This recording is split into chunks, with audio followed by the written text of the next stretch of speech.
नमस्कार. पहिल्या प्रथम सर्वांची क्षमा मागते. आज थोडासा मला यायला उशीर झाला. जरा तब्येत बरी नव्हती आणि रस्त्यात इतकी गर्दी, इथून इथे क्रॉस करेपर्यंत 5 मिनटं जातात. तरी पण थोडीशी माझी चूक आहेच, त्यामुळे क्षमस्व.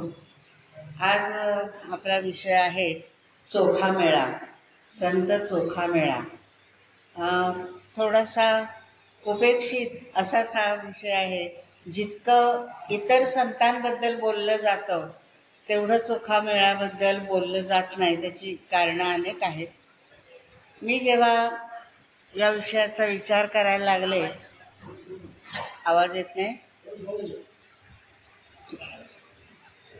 तेव्हा मला श्रीम माटे यांचा एक लेख आठवला. संतांच्या मनाचे सामाजिक दुखणे असं त्या लेखाचं शीर्षक होतं.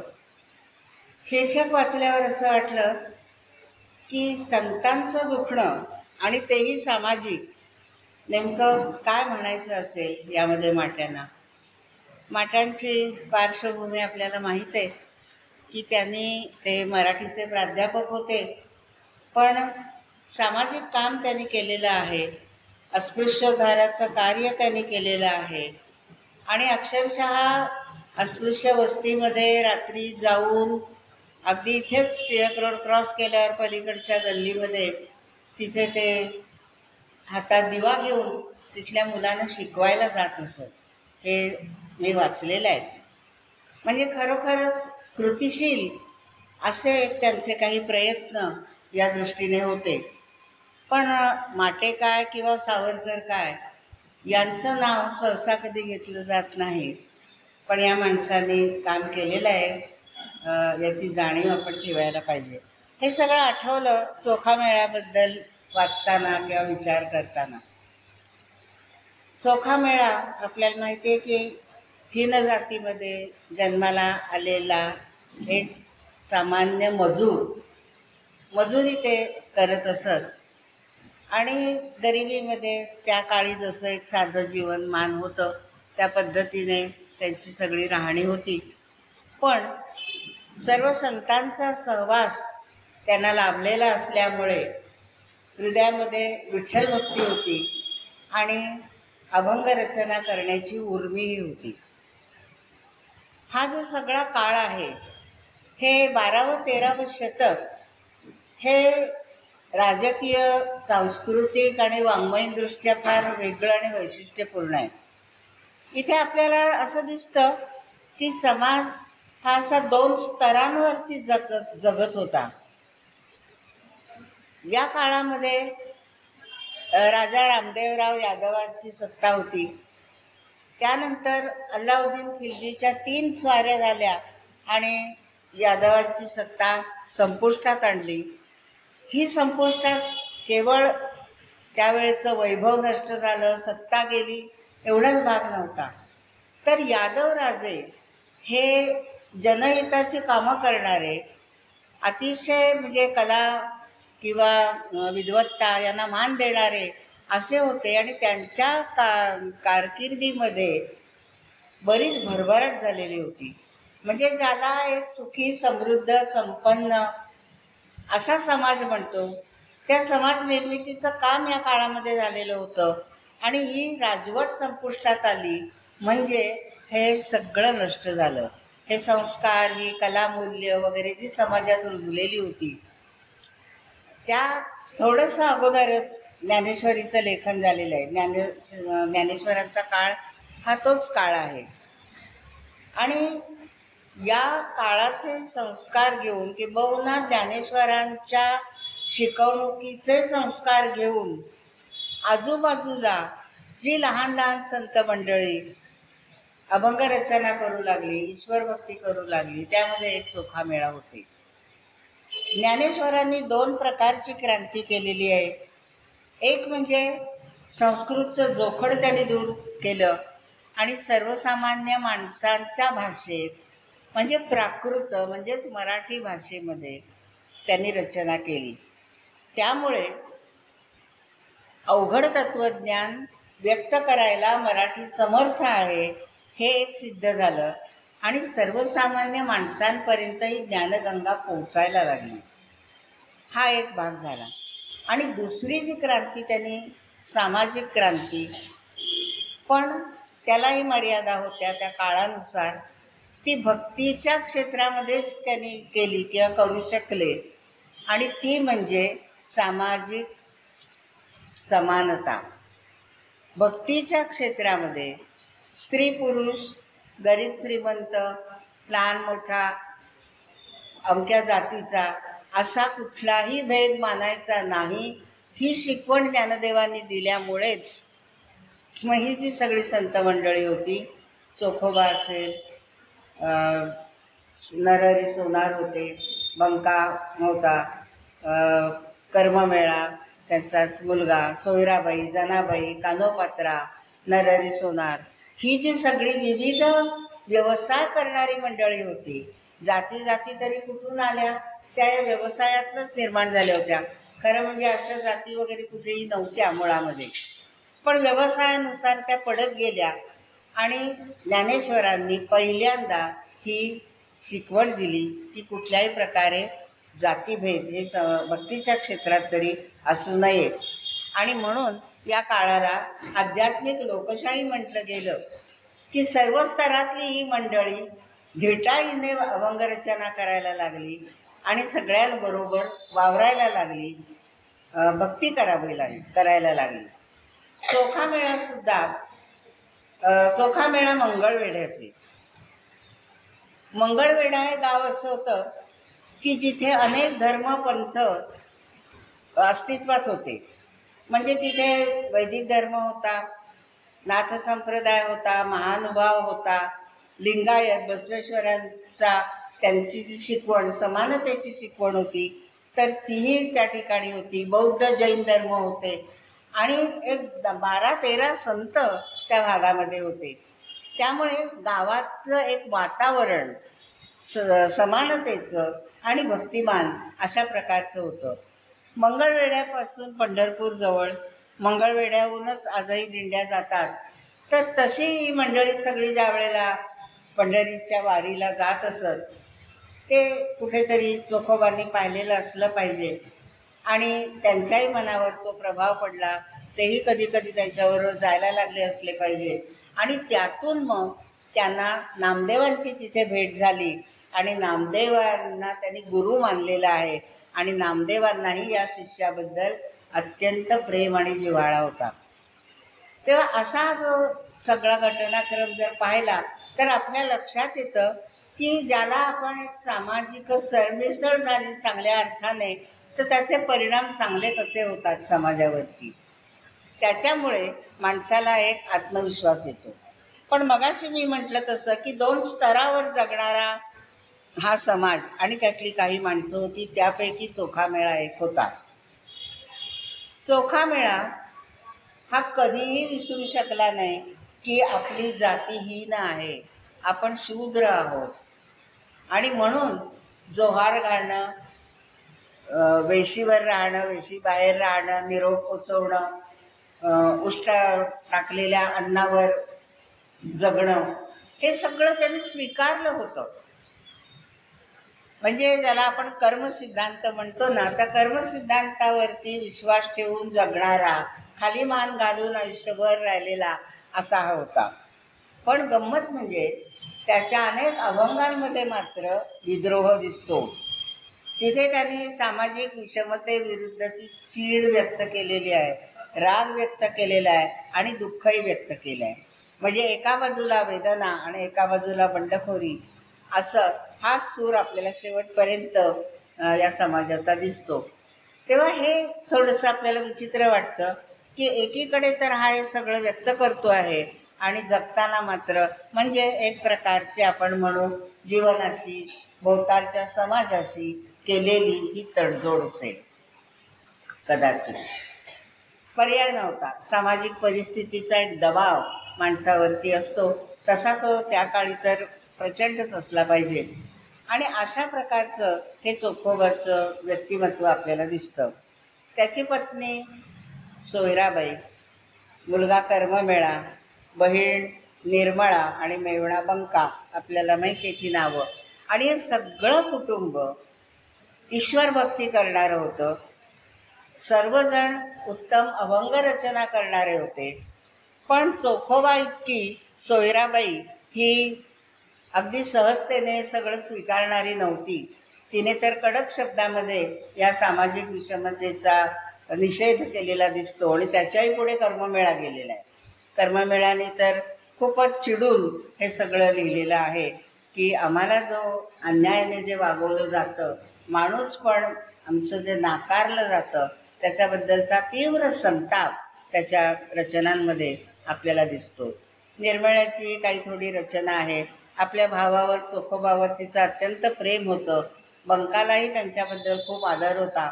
तेव्हा हे सगळं कुटुंब एकमेकांशी सुरेख रीतीने जोडलेलं, भक्तीच्या माध्यमातनं आणि वैयक्तिक नातेसंबंधातनं जोडलेलं असं होतं. आणि सगळ्यांचा जो सूर होता तो असा थोडा वेदना आणि विद्रोह अशा प्रकारचा होता. चोखोबांचे फार थोडे अभंग उपलब्ध आहेत. संख्या सांगितली जाते, 352 अभंग आहेत. त्याबद्दलही मतभेद आहेत. त्याचं जन्मस्थळ, त्याचं राहण्याचं कायमचं ठिकाण किंवा तारीख, हे सगळं बऱ्याच संतांच्या बाबतीमध्ये होताना आपल्याला दिसतं. कारण दस्तावेज असणं, करून ठेवणं लिखित स्वरूपामध्ये, ही प्रथाच त्या काळी नव्हती. या सगळ्या संतांचे सुद्धा बघा एकेकाचे लेखनिक होते. अनंत भट नावाच्या एका माणसाने चोखोबांचे अभंग लिहून ठेवले. ज्ञानदेवांचे सच्चिदानंद बाबा होते. तेव्हा अशाने काही काही लिहून ठेवलं आणि मग त्या वया कुठे काहींच्या राहिल्या, काहींच्या गेल्या, असं काही काही आपल्याला झालेलं दिसतं. आणि आज आपल्याला असं चित्र दिसतं की चोखोबांच्या कुठेही पाऊल खुणा फारशा राहिलेल्या नाही. पंढरपूरमध्ये म्हणजे चोखोबा, मी आत्ता म्हटलं की ते मजुरी करत असत आणि वेठबिगारच, आणि त्यांना धरून मंगळवेढ्याला एका कामासाठी नेलं होतं. मंगळवेढ्याला किल्ले, तटबंदी वगैरे अशी रचना. तर त्यामध्ये बांधकाम करताना ते बांधकाम कोसळलं आणि त्याखाली चिरडून त्यांचा दुःखद असा अंत झालेला आहे. नामदेवांना अतिशय वाईट वाटलं आणि त्यांनी त्यांची हाडं पंढरपूरला आणली आणि महाद्वारामध्ये, जिथे चोखोबा पंढरी विठ्ठलाच्या दर्शनासाठी तळमळत अखंड उभा असे, त्या ठिकाणी त्यांनी ती हाडं पुरली आणि तिथे समाधी बांधली. आता ही घटना सुद्धा प्रचंड क्रांतिकारक आहे. आपल्याला आज वाचताना काही वाटत नाही, पण त्या काळामध्ये अशी एका शूद्राची हाडं आणून तिथे पूर्ण तिथे समाधी बांधणं दारामध्ये विठ्ठल मंदिराच्या, म्हणजे ज्या बडव्यांनी चोखोबाला प्रचंड मार दिलेला होता, छळ, अमानुष छळ केलेला होता. आणि कारण का, तर तो विठ्ठलाच्या दर्शनासाठी आत येऊ पाहत होता. त्याला तिथे रोखलं जायचं. बैलाला जोडून त्याला घराघरा फिरवलंय आणि चापकाचे फटकारे मारलेले आहेत अशी वर्णनं वाचायला मिळतात. आणि शेवटी तर त्याला नदीच्या पलीकडे नेऊन टाकलं. तिथे मग त्यांनी झोपडी बांधली आणि ती झोपडीसुद्धा अशी की जिथून ते देऊळ दिसेल, आणि एक दीपमाळ बांधली. आता या काहीही खुणा तिथे नाहीत आणि आजही पंढरपूरला कोणी त्या समाधीचं दर्शन वगैरे घ्यायला फारसं आवर्जून जात नाही. अशी एक थोडी ती उपेक्षाच त्याची झालेली आहे. पण कसं आहे की योग असतात बघा. आपल्याला देगलूरकर घराणं माहीत आहे पंढरपूरचं. तर त्यांचे गुरु गुंडा महाराज म्हणून मूळ पुरुष, सत्पुरुष, तर त्यांनी आपल्या शिष्यांना असं सांगितलं होतं की तुम्ही तुमच्या जातीचे सोडून इतर जातीच्या एखाद्या संतांचा उत्सव सुरू करायचा, आपल्या जातीच्या संतांचा करायचा नाही. किती चांगला विचार होता. आणि त्याप्रमाणे आंध्र प्रदेशामध्ये एक त्यांचा ब्राह्मण शिष्य होता. त्यांनी चोखोबांचा उत्सव सुरू केला. जवळजवळ 240 वर्षापूर्वीची ती घटना सांगितली जाते. आणि आजही त्या मरमपल्ली नावाच्या गावामध्ये चोखोबांचा उत्सव हा केला जातो. वैशाख वद्य पंचमी ही त्यांची तिथी सांगितली जाते. पंचमी षष्ठीला तिथे हा उत्सव केला जातो. कीर्तन प्रवचनं वगैरे होतात, गोपाळकाला होतो, महाप्रसाद दिला जातो आणि जवळजवळ 300-400 दलित मंडळी तिथे महाप्रसादाला असतात आणि ब्राह्मण वर्ग पुढाकार घेऊन तिथे सगळी कामं करत असतात. म्हणजे अशाही घटना आजूबाजूला घडतात.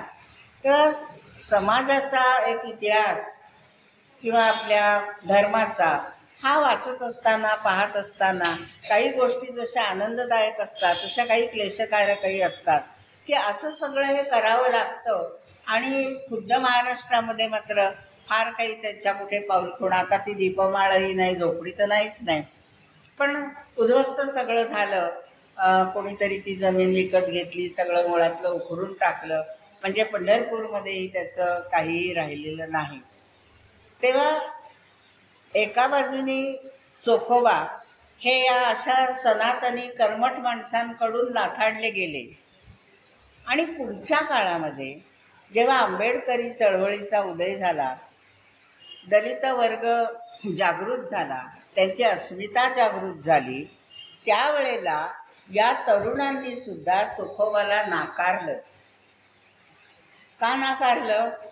त्यांना राग त्याच्यावरती होता, कारण तो खालमानेने जगला, त्यांनी विरोध केला नाही, अन्यायाला विरोध केला नाही, त्यामुळे तो राग त्यांचा होता.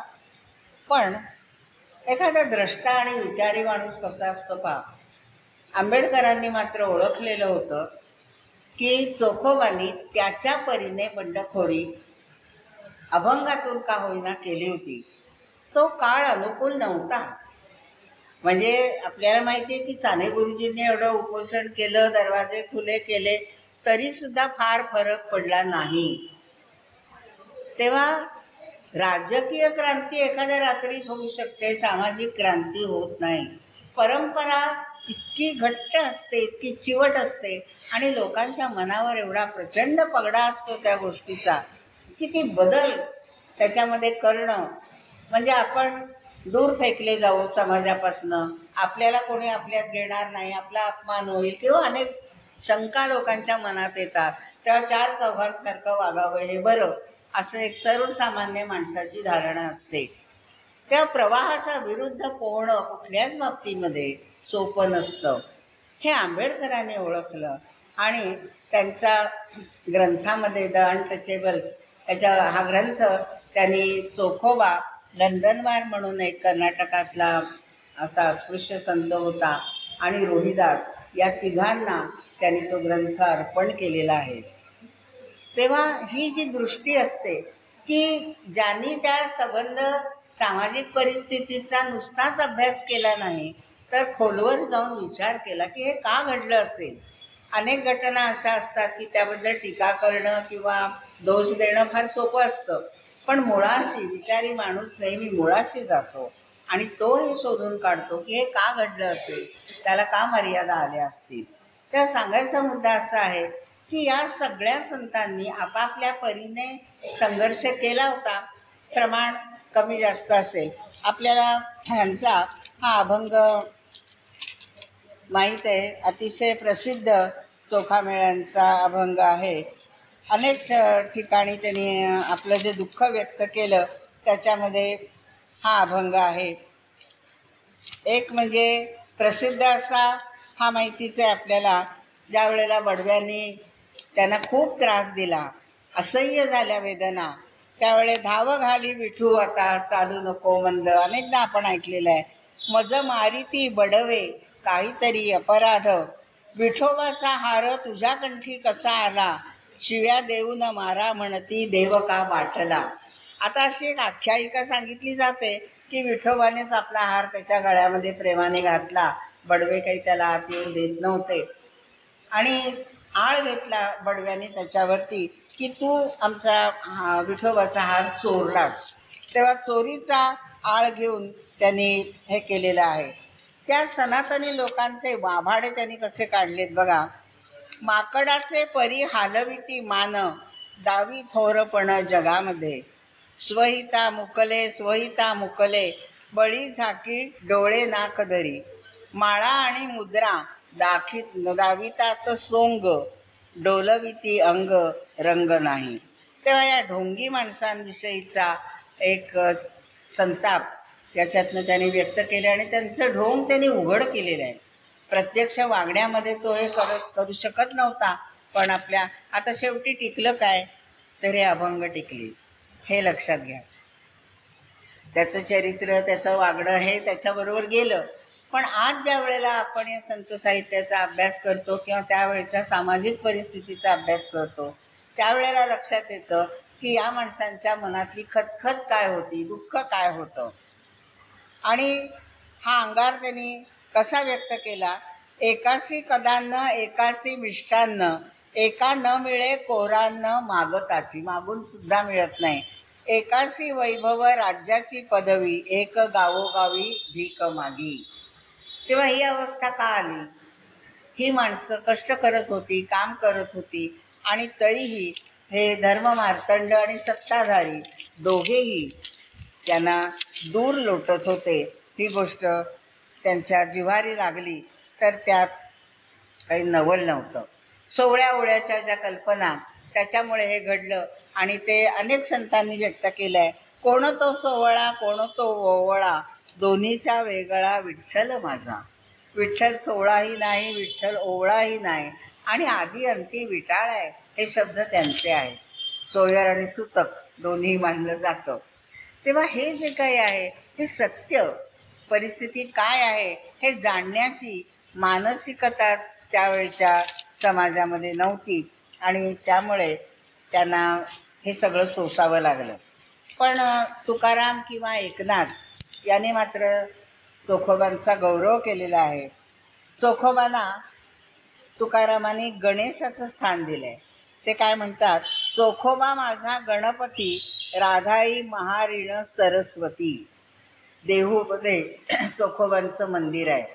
म्हणजे जसं रुक्मिणीचं आहे त्याचप्रमाणे तुकारामांचं तर आहेच, आणि तसं चोखोबांचं सुद्धा मंदिर आहे.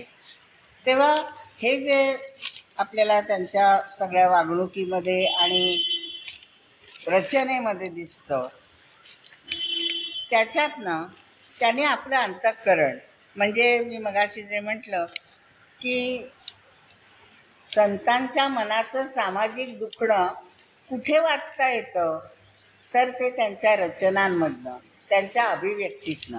शेवटी अभिव्यक्ती म्हणजे काय असतं, माणसाच्या मनामध्ये ज्या भावभावना किंवा विचार असतात ते विचार माणूस व्यक्त करतो, ते लिहून ठेवतो, आणि ज्या पातळीवरचं ते असेल ते टिकतं. आता हे मनाला भिडणारे असेच सगळे अभंग आहेत. त्याचा जोहार तर प्रसिद्ध आहे, बालगंधर्वांचा तर ऐकलेला सगळ्यांना माहीत आहे.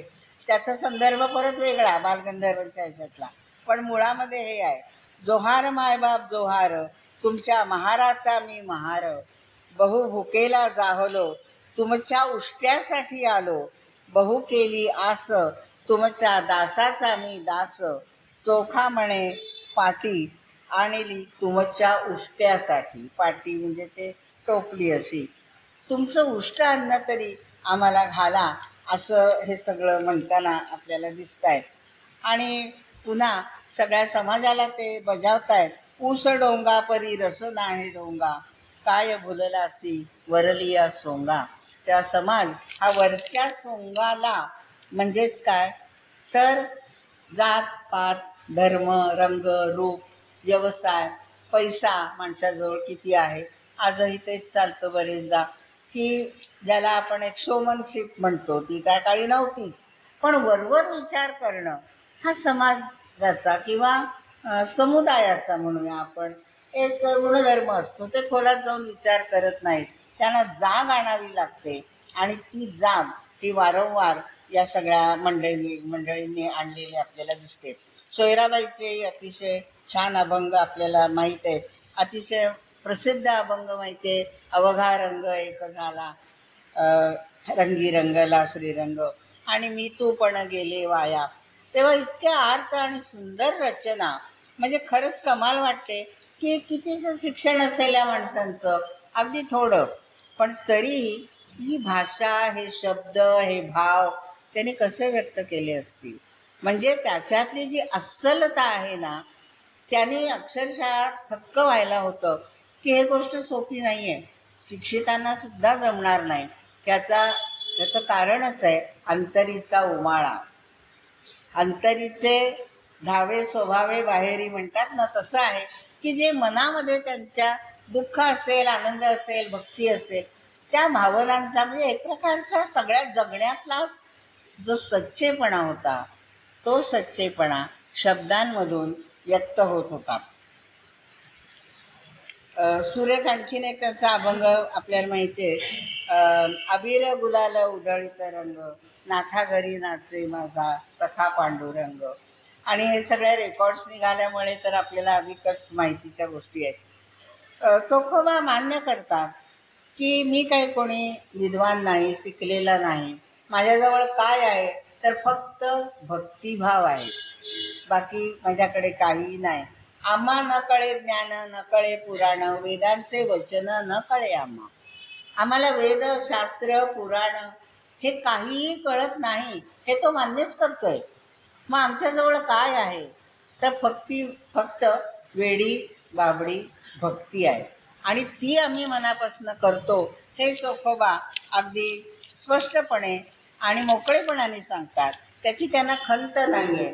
पण याचा अर्थ आम्ही माणसं नाही तसं नाही, समाजाने आम्हालाही मानलं पाहिजे, सामावून घेतलं पाहिजे, ही त्यांची आस होती. चोखोबांची जन्मतारीख सांगितली जाते 14 जानेवारी 1268, म्हणजे शक्य 1190.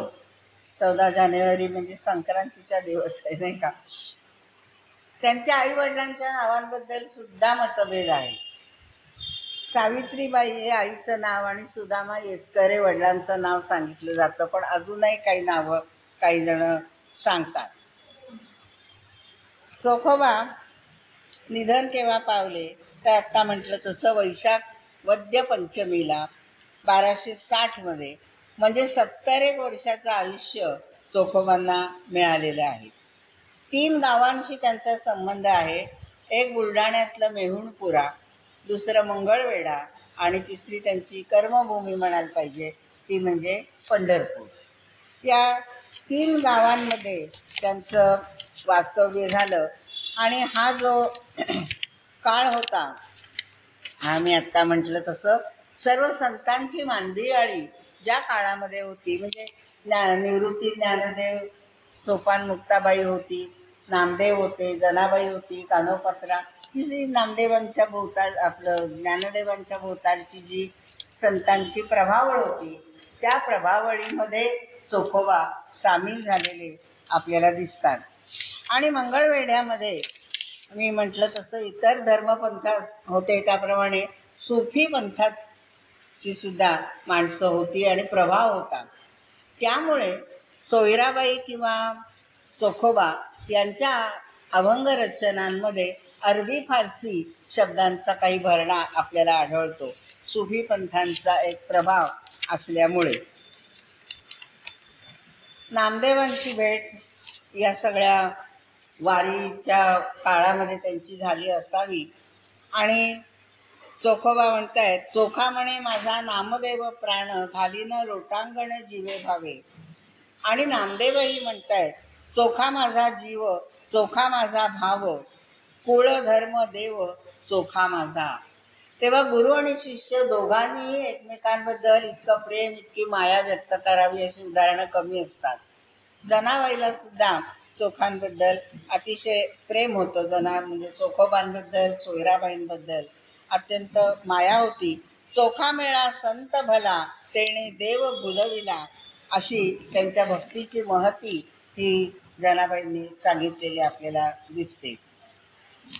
तर हे अस्पृश्यतेचे जे चटके त्यांना सहन करावे लागले, ते ज्ञानदेव सुद्धा किंवा कोणीच त्यापासून त्यांना वाचवू शकलेलं नाही. हे या काळाचं आणि परिस्थितीतलं एक दुर्दैव असं होतं. एकनाथांनी चोखोबांचं वर्णन केलेलं आहे. चोखोबांची भक्ती कैसी, प्रेमे आवडे देवासी, ढोरे ओढी त्याचे घरी, नीच काम सर्व करी.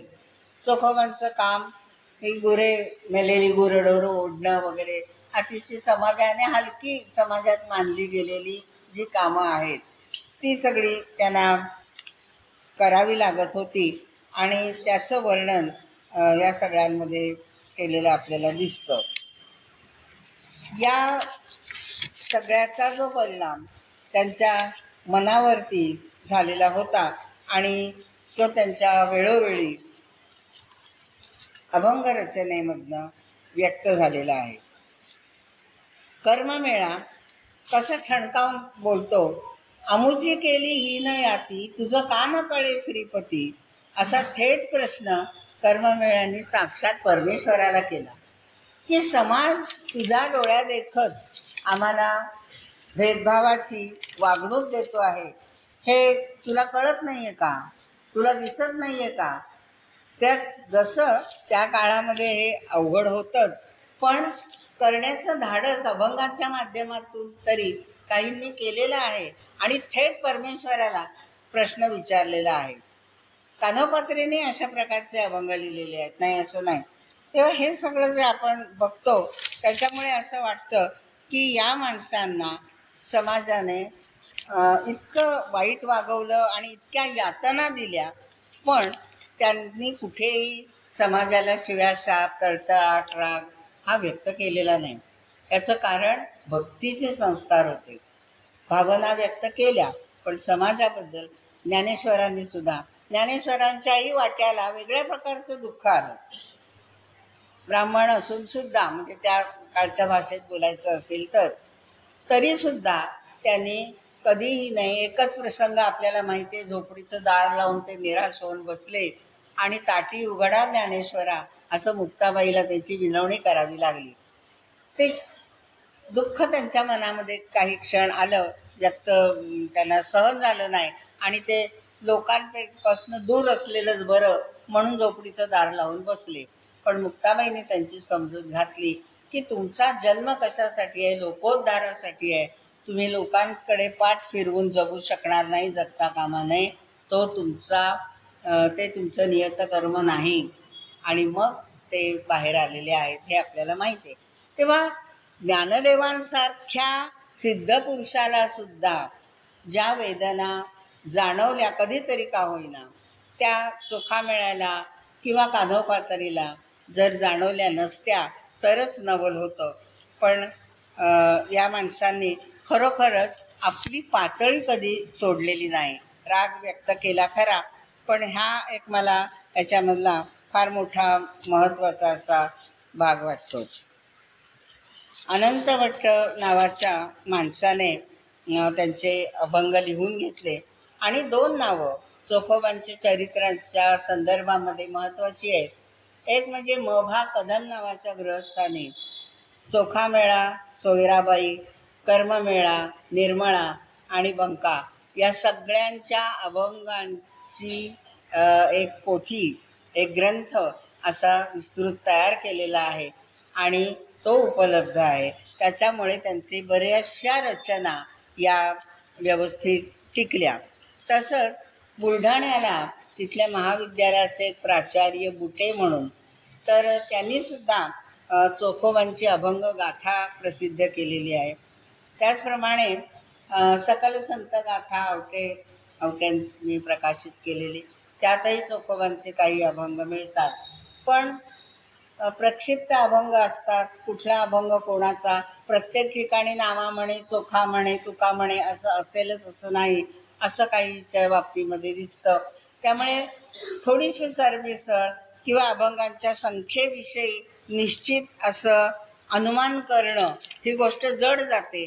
पण तरीही जे अतिशय महत्त्वाचे असे अभंग आहेत ते खूप काही सांगून जातात आपल्याला चोखामेळ्यांच्या बाबतीमध्ये, हे आपल्या लक्षात येतं. आणि म्हणूनच आजही मी आत्ता म्हटलं तसं या आंध्र प्रदेशामध्ये त्यांच्या या हस्तलिखिताची पूजा केली जाते आणि त्यांना वंदन केलं जातं. त्या ठिकाणी एक सामाजिक ऐक्य आपल्याला व्यक्त झालेलं दिसतं या निमित्ताने. तेव्हा असे हे चोखोबा. या सगळ्याचा म्हणजे या सर्व संतांच्या या शिकवणुकीचा महाराष्ट्रावरती काही प्रभाव पडला असेल का, पडला का? तर निश्चितपणे हळूहळू का होईना हा प्रभाव पडलाय असं आपल्या लक्षात येतं. आजही संतवाणी लोकप्रिय का आहे? वेगवेगळ्या पातळ्यांवरचं त्यांचं लेखन असेल, काही बेताचे असतील, काही उच्च दर्जाचं लेखन असेल, पण तरीही संतांनी जे शिकवलं त्यामध्ये शाश्वतता होती, मानव कल्याण होतं, मानवाचं हित होतं आणि माणसाने माणसाशी प्रेमाने आणि सहज धर्माने वागावं. ही जी आज आपण वैश्विकतेच्या गप्पा मारतो, पण त्या काळी त्यांचं विश्व एका परीने लहान होतं. विचार करा, चोखामेळा काय किंवा इतर हे संत त्या काळामध्ये राजा रामदेवराव तिकडे बसलेला होता, त्याची राजवट होती, काही त्यांना त्याचा पत्ता नव्हता. ती राजवट होती का, ती राजवट कोसळली काय, त्याचा त्यांच्या जीवनावरती थेट असा काही फार परिणाम झालेला नव्हता. एका लहानशा गावात 12 बलुतेदारी होती. लहानशा गावामध्ये आपापला धंदा व्यवसाय करून 4 पैसे मिळवून पोट भरणं, शांत सुखाने साधं जीवन जगणं आणि ईश्वर भक्ती करणं, अभंग रचना करणं, एवढ्याच एका वर्तुळामध्ये फिरणारे हे जीव होते. फार मोठी त्यांची झेप नव्हती. ज्ञानदेव वगैरेंचा अपवाद सोडा, तरी सुद्धा या माणसांनी जे लिहिलं, जे बोलले ते आणि जे जगले, त्याच्यातून त्या जगण्यातनं आणि त्या व्यक्त होण्याचा जो प्रभाव कित्येक शतकं महाराष्ट्रावर पडलेला आपल्याला दिसतो. म्हणजे आंबेडकरी चळवळ का किंवा पुढे सुद्धा जे सतत संदर्भ दिले जातात ते या संतांच्या कवितेचे दिले जातात, की बघा त्यांनी काय केलं, ते कसे वागले, त्यांनी काय लिहिलं आणि त्यांनी काय सुचलं. हे का सांगावं लागतं? कारण त्याच्यामध्ये काहीतरी आदर्श असं होतं. संयम होता, सोशिकता होती, विद्रोह होता, बंडखोरी होती, राग होता, द्वेष होता, पण एका बाजूने थोडी तडजोडही होती. तेव्हा हे सगळे गुण मानवी जीवन सुखावह होण्यासाठी अगदी संसारामध्ये सुद्धा आवश्यक आहेत की नाही याचा विचार करून जर आपण पाहिला तर आपल्या असं लक्षात येतं की संसारामध्ये वाटायला जर दुःख आली, निराशा आली किंवा संघर्षाचे काही प्रसंग आले तर आपल्याला संतवाणी का आठवते? आजच्या काळामध्ये 20व्या-21व्या शतकातही भीमसेन जोशींची संतवाणी का लोकप्रिय झाली? एका बाजूला आपल्याला सिनेमाची गाणी, नाचती उडती अशा प्रकारची आवडणारी तरुण पिढी आणि एकीकडे ही संतवाणी सर्व स्तरातल्या माणसांना मोहन. म्हणजे भीमसेनजींची गायकी किंवा किशोरी आमोणकरांची ती तर उच्च दर्जाची, तो भाग वेगळा, पण हे शब्द सुद्धा हृदयाला भेटणारे होते. आणि त्यामुळे हा जो काही सगळा प्रभाव यांचा आपल्याला पडलेला दिसतो समाजावरती, तो हा असा आहे. ही जी शिकवण आहे, ही शिकवण म्हटली तर अगदी साधी आहे की दया क्षमा शांती तेथे देवाची वसती. एक वाक्य आपल्याला माहीत असतं, पण आचरणात आणणं किती अवघड असतं किंवा आणलं जातं का, हा तो मुद्दा आहे. आणि म्हणून समाजाला सतत जागेवर ठेवण्यासाठी ही संतवाणी उपयोगी पडत असते. ज्या ज्या वेळेला काही विपरीत घडतं तेव्हा तेव्हा आपल्याला ज्ञानदेव आठवतात, तेव्हा तेव्हा आपल्याला जनाबाई आठवते, संत तुकाराम आठवतात, रामदास आठवतात. रामदासांनी जी विवेक बुद्धी शिकवली ती सतत जागृत असली पाहिजे हे आपल्या लक्षात येतं आणि हे संतांचं फार मोठं काम आहे. प्रत्येक संत मी आत्ता म्हटलं तसं वेगवेगळ्या पातळीवरचा आहे. सगळेच काही फार मोठे झाले असं नाही, पण जे काही त्यांनी चिमुकलं काम केलं असेल, रचना अभंग 300 आहेत का 200 आहेत अशा यापेक्षा ते काय वजनाचे आहेत, त्या काय वजनाने ते शब्द आलेले आहेत, त्यामध्ये किती भावोत्कटता आहे आणि किती अस्सलता आहे हे महत्त्वाचं आहे. आणि या सगळ्या संतांच्या बाबतीमध्ये आपल्याला असं दिसून येतं. बरोबर जर आपण ओळीने अनेक वाचत गेलो ना तर कधी कधी असं वाटतं अरे सगळेजण हे सारखंच लिहित आहेत. बघा तुम्ही अनुभव येतो की नाही की तोच एक उपदेश किंवा त्याच प्रकारच्या भावना ह्या सगळ्या आहेत, हे सत्य आहे. पण हे परत परत समाजाच्या मनावरती बिंबवावं लागतं आणि म्हणून ह्याचं महत्त्व आहे. आणि मला असं वाटतं की अस्पृश्यता किंवा जातीयता आज तरी 100% समाजातनं गेले का, तर दुर्दैवाने त्याचं उत्तर नाही असं आहे. जायला हवी, जाते आहे, नाही असं नाही, पण तरीही अजूनही या गोष्टी समाजामध्ये आहेत आणि त्या घालवण्यासाठी आपल्याला आपला हा वाङ्मयीन वारसा किंवा धार्मिक वारसा हा उपयोगी पडत असतो.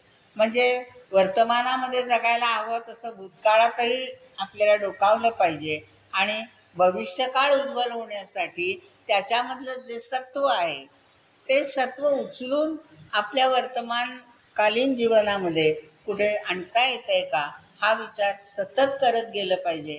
तो जर केला नाही तर उद्याचा काळ हा निश्चितपणे अवघड असा अधिकाधिक ठरेल. कारण आज आपण बघतो की माणसं व्यापक होण्याऐवजी संकुचित होत चाललेली आहेत. तेव्हा ही जी केंद्रितता आहे, ही आत्मकेंद्रितता तोडून टाकण्याचं काम संतांनी केलं. संतांच्या बाबतीत बघा, जवळजवळ प्रत्येक संतांनी एकमेकांबद्दल लिहिलेलं आहे, एकमेकांचं कौतुक केलेलं आहे, त्यांना मान दिलेला आहे. कुठलाही संत मी मोठा तुझ्यापेक्षा असं म्हणत नाही, आपण मोठे. ते उराउरी भेटतात, प्रेमाने भेटतात, त्यात ढोंग नसतं आणि त्याचबरोबर त्यांच्या कर्तृत्वाचा किंवा त्यांच्या व्यक्तिमत्वाचा मोठेपणा दुसऱ्याच्या समोरच्याच्या ते मान्य करतात.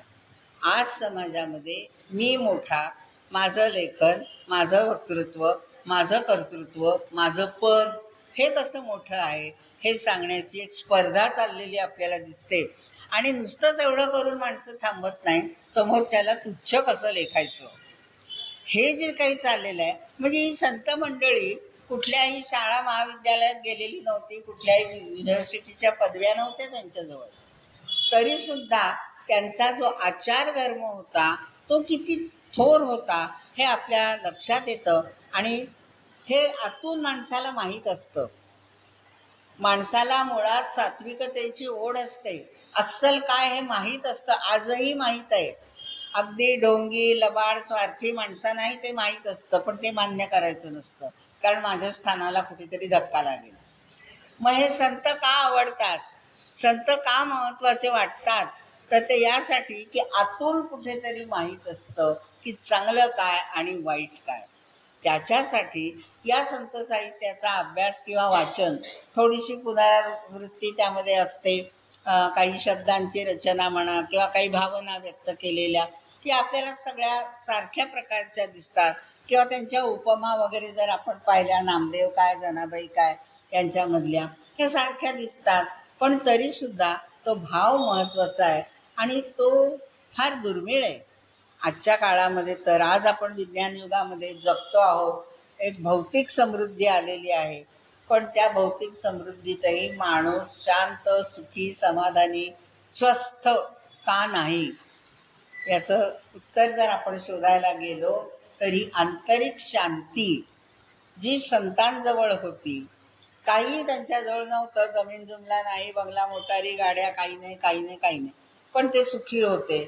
आणि ज्ञानदेव सुखिया झाला म्हणजे काय, कसा झाला, कशामुळे झाला, मला काहीही नको ह्या एका वाक्यामुळे झालं. तर हे संतांमधलं जे संतत्व जे आहे ना, ते त्यांच्या शब्दामध्ये उतरलेलं आपल्याला दिसतं. आणि म्हणून त्यांची जी वाणी आहे ती मोलाची आहे आणि ती शतकानुशतकं, आता किती शतकं लोटली बघा, 12व्या-13व्या शतकापासून आपण हे त्या काळामध्ये केलेलं लेखन आजही आपल्याला वाचावं लागतं, अभ्यासावं लागतं.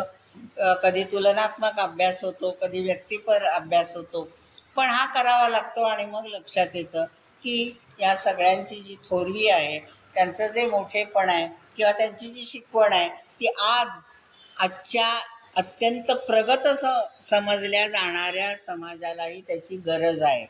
त्याकडे पुन्हा पुन्हा लक्ष वळवणं, त्यासाठी हे असे उपक्रम असतात. आपण जे इथे एकत्र जमतो यामध्ये मला नेहमीच असं वाटतं की माहिती नाही असं काही फारसं नसतं, माहीत असतं. थोडंफार 4 अक्षरं इथे बोलणाऱ्याने जास्त वाचली असतील, याहून नाही. पण ते बिंबवणं आणि कळत नकळत ते कुठेतरी समाजामध्ये रुजवणं, त्याचा प्रसार करणं हे महत्त्वाचं असतं. आणि त्याच्यासाठी हे अ, व्यासपीठ आणि हा श्रोतृवर्ग किंवा अनेक अशा ज्या संस्था आहेत त्या हे कार्य करत असतात. ती एक समाजाची आजची गरज आहे.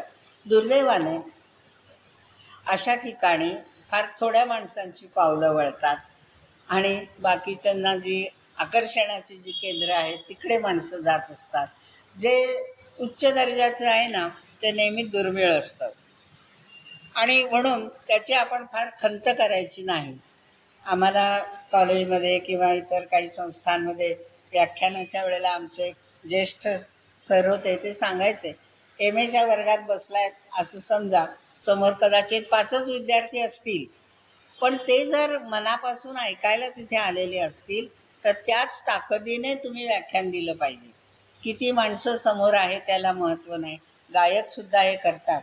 अशा अनेक गवयांचं आपण वाचलेलं आहे की किती एखाद वेळेला कमी येतील श्रोते, पण मी त्यांच्यासाठी गाईन. तेव्हा हे जे काही असतं तसं आपण आपल्या उद्धारासाठी किंवा आपल्या मनाला आपल्या आत्म्याला समाधान वाटेल याच्यासाठी हे पुन्हा पुन्हा हा जीव फार लहान आहे या विषयाचा किंवा याच्याबद्दलचा. आता संबंध पोथीच आणली तर त्याच्यात खूप अभंग मिळतील, एवढं काही आपल्याला शक्य नाही. पण हे सगळं परत परत करावंसं वाटतं, केलं पाहिजे, न कंटाळता जाणून घेतलं पाहिजे आणि त्याचा कुठेही प्रसारही थोडासा आपण करायला पाहिजे. म्हणजे चांगलं काय हे समाजामध्ये रुजेल. चोखोबा मी आत्ता म्हटलं तसं उपेक्षित राहिले दुर्दैवाने, पण तरीही अजूनही त्यांचं नाव टिकून आहे. म्हणजे त्यांच्याच लोकांनी त्यांना विरोध केला, संत धर्म मार्तंडांनी विरोध केला, तरी सुद्धा चोखोबा टिकले. याचा अर्थ त्यांची अस्सलता किती असेल हे लक्षात घ्या. तेव्हा असे हे संत चोखोबा, त्यांचं आयुष्यपट म्हणजे सामान्य जीवनच होतं, पण त्यांनी जे कार्य केलं आपल्या अभंगरचनेच्या द्वारे ते खूप मोलाचं होतं. त्याचं स्मरण मी मुद्दामूनच हा विषय निवडला आणि सांगितलं की सहसा मुक्ताबाईवर बोललं जातं, ज्ञानदेवांवर बोललं जातं, तुकाराम, रामदास हे असतातच, ते मोठेच आहेत.